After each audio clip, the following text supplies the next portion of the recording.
It feels like we've been saying it all day, huh? Did you feel that? Oh, yeah. I mean, that is the big question that so many of us have been asking. Good evening, I'm Chris Thomas. And I'm Madison Wade. Thanks for joining us. An earthquake swarm had all of us a little shook. Take a look. This is what that swarm looked like this evening. Quake after quake after quake, all starting by that 6.0 center near Markleeville. And we are getting our first look at some of the damage to the origin of the quake.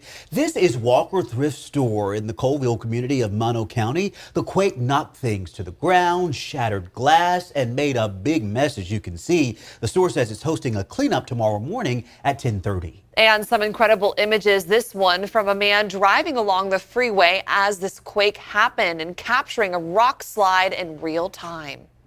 We have team coverage spanning Northern California from the Valley to Sacramento to the Sierra. But first, let's check in with Chief Meteorologist Monica Woods. Okay, I'm gonna move out real quickly here as we get our maps up here on the wall, and we're gonna start off with that location of the 6.0 at 3:49 this afternoon. That was just like you said, near the Markleeville area where you can see the swarm of earthquakes, and they're still happening even at this hour. Just about 40 minutes ago, I saw a new earthquake pop up, many of them much smaller. Now, a lot of people have been wondering that the initial reports came out that there was an earthquake near the Stockton area in Farmington. It was called a phantom quake. So what is that? That just sounds like something we haven't heard about before. We've heard of aftershocks, but a phantom quake? Well, think about this. That 6.0 sent out ripples through the region. We have a lot of monitoring stations. It just so happened that it looks like one was accidentally set off, initially triggering a 4.8 in Farmington, but it was indeed all coming from that cluster up there in the high country. And surprisingly enough, there's a lot of faults in the high country. We track earthquakes there every day. Not the same type of faults that we have, those strike slip faults over towards the Bay Area. These are called normal faults, but one, in fact, did get a little bit active for today. The other type that we look at are thrusts, but this is what it basically looks like as we have that vertical movement there, and we had that slip come in for today with that earthquake. The largest earthquakes in California history. You can see the rundown here. The third largest in Owens Valley, that's near Yosemite. That just shows you how active this region is with earthquake activity. And remember the one today, 6.0. ABC 10's Mike Duffy continues our team coverage tonight from Gardnerville. Yeah, that is near the epicenter of the biggest quake today. Mike.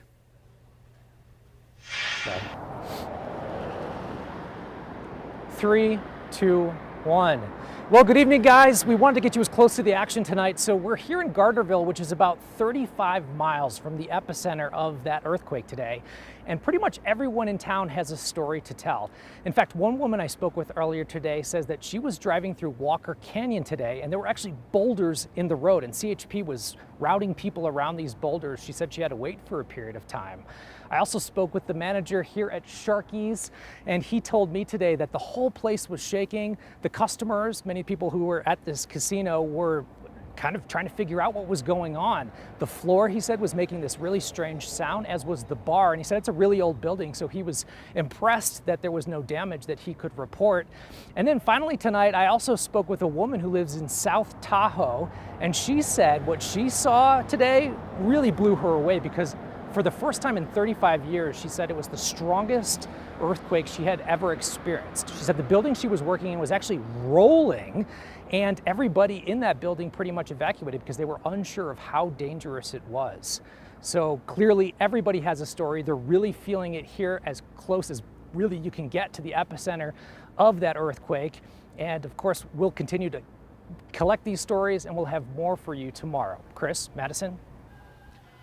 Mike Duffy, we thank you, sir. ABC 10's Van 2 headed south from Sacramento when the quake hit. Yeah, she joins us live from Jackson tonight with more. Van. Yeah, we started out in Sacramento, where I felt the earthquake around 4 o'clock today.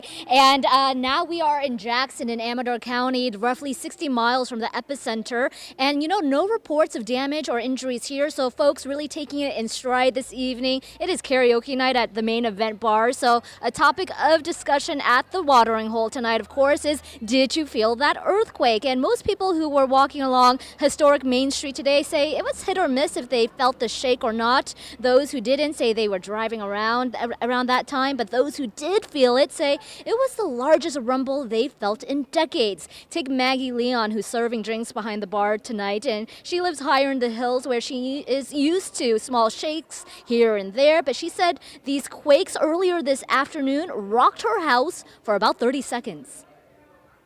We're in Jackson in Amador County, which is roughly 60 miles away from the epicenter, talking to people here on historic Main Street, and it was really hit or miss if folks felt the shake or not. Those who didn't say they were driving around 4 o'clock when those quakes started happening or just missed it completely. But those who did feel it say it was the largest rumble they've felt in decades. Take Maggie Leon, who lives higher up in the hills, and she says she's really used to small shakes here and there, but these quakes rocked her house for about 30 seconds.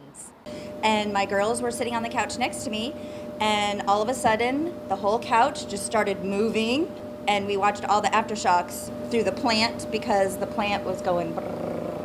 And I was feeling like something like trembling. I thought it was going to be the AC turning on, and all of a sudden it wasn't, and so I was like, earthquake, and everyone just kind of looked at me. Yeah, that was Jorge Espirito, who works in the Amador County Courthouse, and he says he felt the floor shaking, moving under him for, he guessed, about a minute or two. So he is really grateful that there weren't reports of injuries or damage nearby here. They didn't send me no message. They haven't sent me anything. All right, I Van have no idea Tu, what's thank going you live for us in Jackson tonight. We appreciate that. And Monica Coleman headed straight to Stockton as we got early reports that the first quake might be centered nearby there. Yeah, but it was a false alarm, but that does not mean they did not feel it. Monica has more tonight. Imagine the mirrors on your walls shaking, your bed frame unstable, and your dining room table shaking back and forth. That was the scene for people living in this North Stockton neighborhood. They say they felt the earthquake hit. In this North Stockton neighborhood, everyone had a story on where they were when the earthquake hit. I was just sitting in my room. I was on my computer with my headphones on. I didn't feel it at first, and then my sister walks in. She asks me, "Do you feel anything? Do you feel the room shaking?" And I just take off my headphones, and I just sit still, and I just notice my mirror and my clothes just shaking.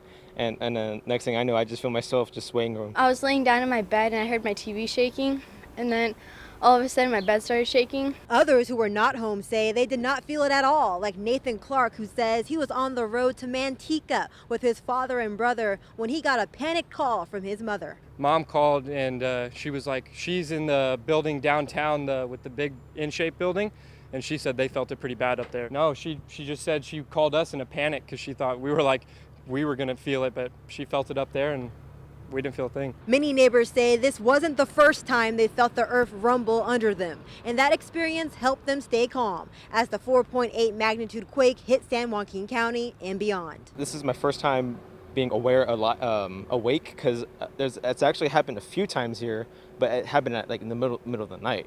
I would be sleeping, but my mom claimed when she was sleeping, she woke up startled to find the house shaking. 3-4 years ago, that one, I was sitting in the house down there in Manteca, and when it shook, you felt it. It was weird because, we don't really feel them that much around here. Neighbors say there wasn't any damage to their homes or vehicles during the earthquake, but they did feel the earth shake for at least 2 minutes. And you think about that, 2 minutes. My goodness, Monica Coleman, that's scary for so many people reporting for us in Stockton tonight.